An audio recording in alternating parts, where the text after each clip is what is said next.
Gostaria de conversar com vocês um pouco mais hoje sobre por que é tão comum a gente encontrar em livros a confusão entre exotérmico e exergônico. Por que é tão comum a gente encontrar como sinônimos coisas que são na realidade diferentes? Exergônico é espontâneo, permitido, ocorre, possível. Exotérmico é perde entalpia para o ambiente.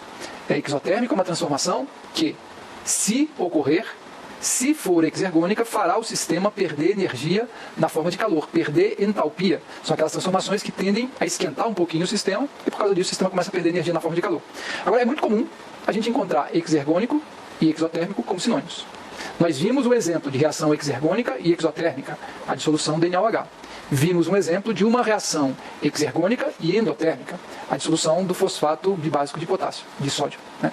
Então, por que é tão comum essa confusão? Observe o seguinte, eu vou trazer um exemplo, uma situação de um outro campo. Muitas vezes você tem um corpo, aqui, a altura H da Terra. E a gente diz que esse corpo, espontaneamente, vai cair, ou seja, diminuir a altura em relação à Terra. Então a gente diz que essa movimentação do corpo num campo gravitacional, ou seja, a queda de um corpo num campo gravitacional, é um fenômeno que a gente testemunha toda hora. A gente diz que a queda de um corpo num campo gravitacional é um fenômeno espontâneo, é natural, não precisa de nada. Se você deixar um corpo, ele vai sozinho, espontaneamente, diminuir a sua altura. A gente diz que nesse processo aqui ocorre uma diminuição da energia potencial. Ou energia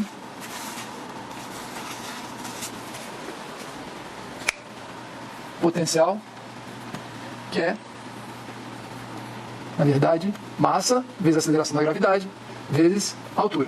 Então, quando você diminui a altura, você diminui a energia potencial, e é por isso que os corpos caem num campo gravitacional, a altura diminui, a energia potencial diminui. A gente diz que é natural, é espontâneo a diminuição da energia potencial. É isso que torna o fenômeno da queda um fenômeno espontâneo, porque a energia potencial diminui.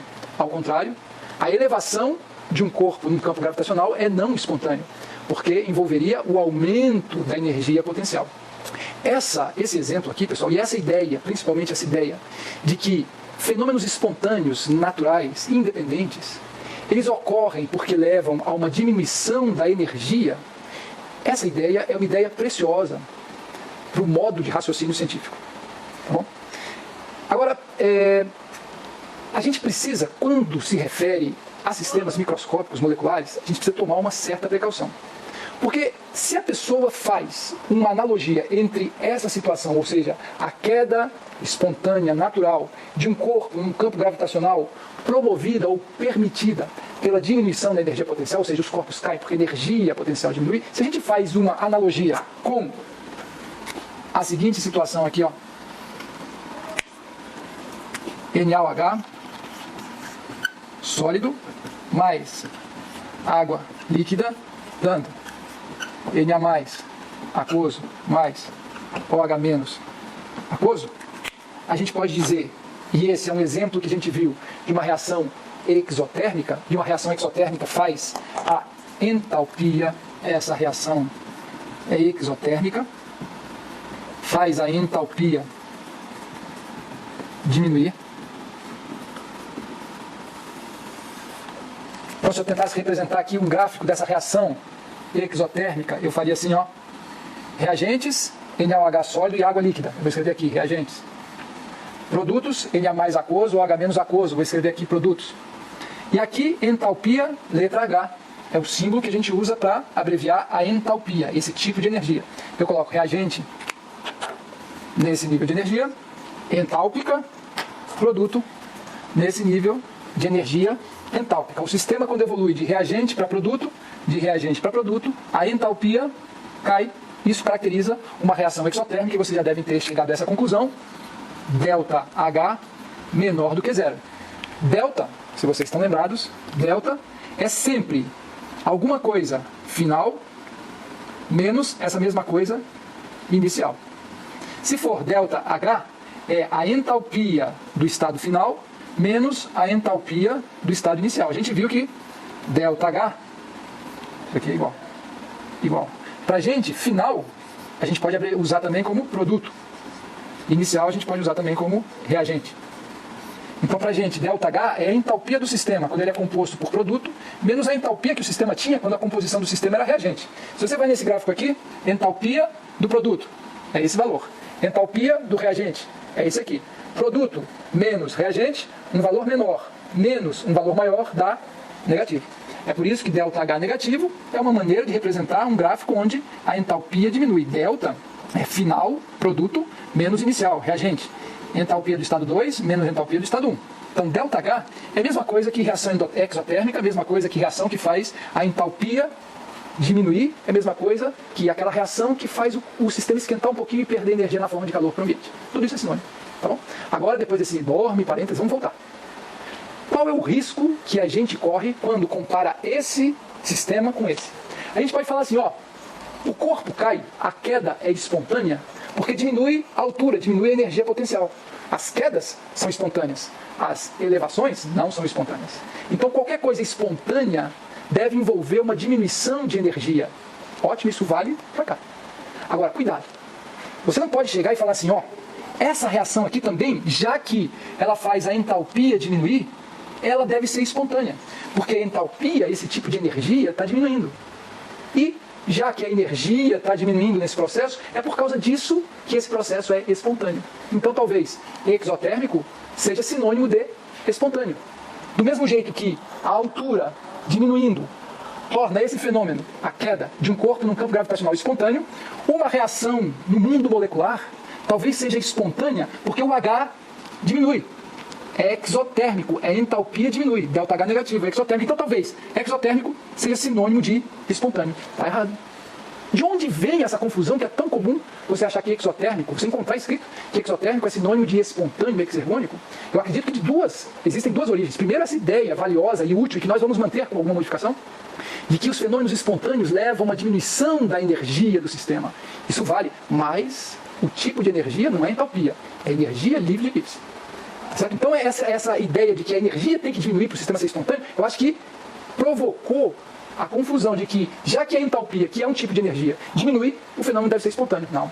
Então, essa é a primeira origem da confusão. Esquecer que no mundo molecular existem diferentes tipos de energia. Entalpia é um tipo de energia, energia livre de Gibbs é outro tipo de energia, existem outros tipos de energia que a gente vai discutir.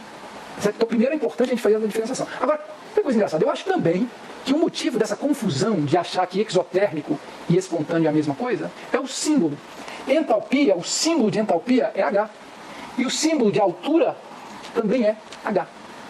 Num campo gravitacional, os fenômenos espontâneos são os que fazem a altura do corpo diminuir. A energia potencial diminuir. O H diminuir. Talvez essa seja também um dos motivos de a gente achar que também no mundo molecular os fenômenos espontâneos fazem o H diminuir. Não. Não.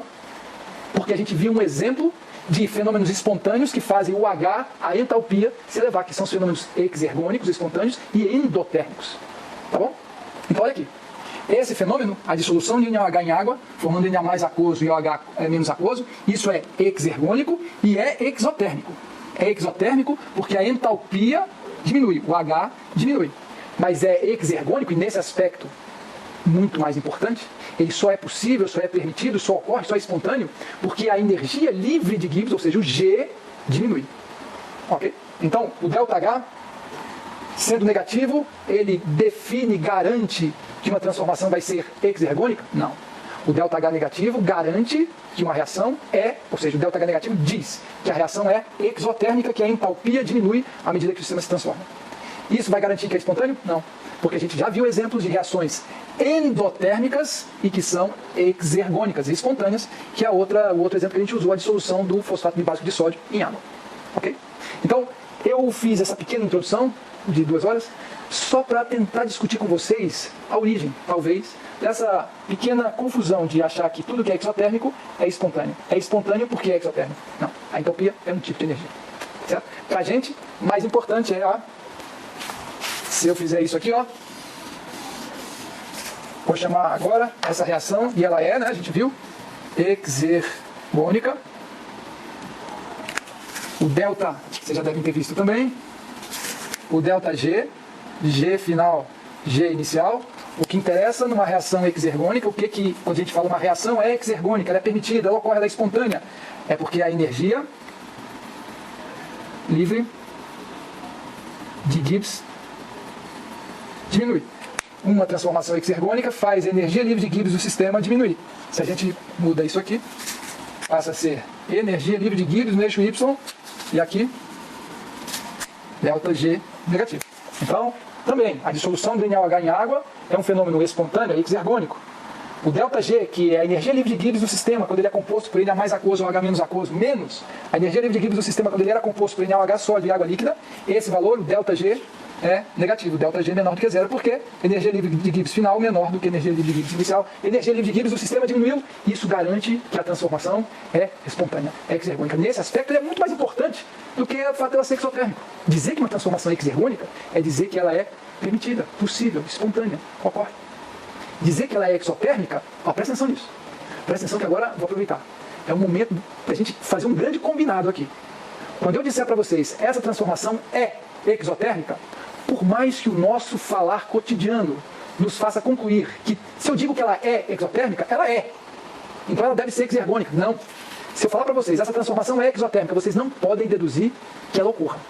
Vocês têm que interpretar a minha afirmativa. Essa transformação aqui é exotérmica. Como é que vocês interpretam? Se essa transformação ocorrer, ela fará a entalpia do sistema diminuir. Se essa transformação ocorrer, ela será exotérmica. É desse jeito que vocês têm que interpretar uma afirmação daqui para frente. Essa transformação é exotérmica. Vocês não podem assumir que ela seja exotérmica por causa desse jeito de falar. Ok? Essa transformação aqui é endotérmica. Como é que vocês interpretam? Se essa transformação for exergônica, for espontânea, se ela ocorrer, ela vai fazer a entalpia do sistema aumentar. Repetindo, se eu falar para vocês, essa transformação aqui é endotérmica. Como é que é a interpretação? Se essa transformação ocorrer, ela fará a entalpia do sistema aumentar. Se essa transformação for espontânea, ela vai fazer a entalpia do sistema aumentar. Agora, se eu falar assim, essa transformação aqui é exergônica e endotérmica, aí eu estou dando duas informações. Eu estou dizendo que ela é possível, ela é espontânea, ela é exergônica, e ela é endotérmica, ela faz a entalpia aumentar. Aí sim vocês podem concluir que é uma transformação permitida e que faz a entalpia aumentar. Tudo bem? São detalhes, pessoal, que a gente precisa tentar sempre esclarecer. Tá? Porque no mundo das palavras, a gente vive numa certa distância do mundo das ideias, que estão também a uma enorme distância do mundo real. Nesse caminhar do pensamento humano, a gente tem que sempre tentar ser o mais rigoroso possível.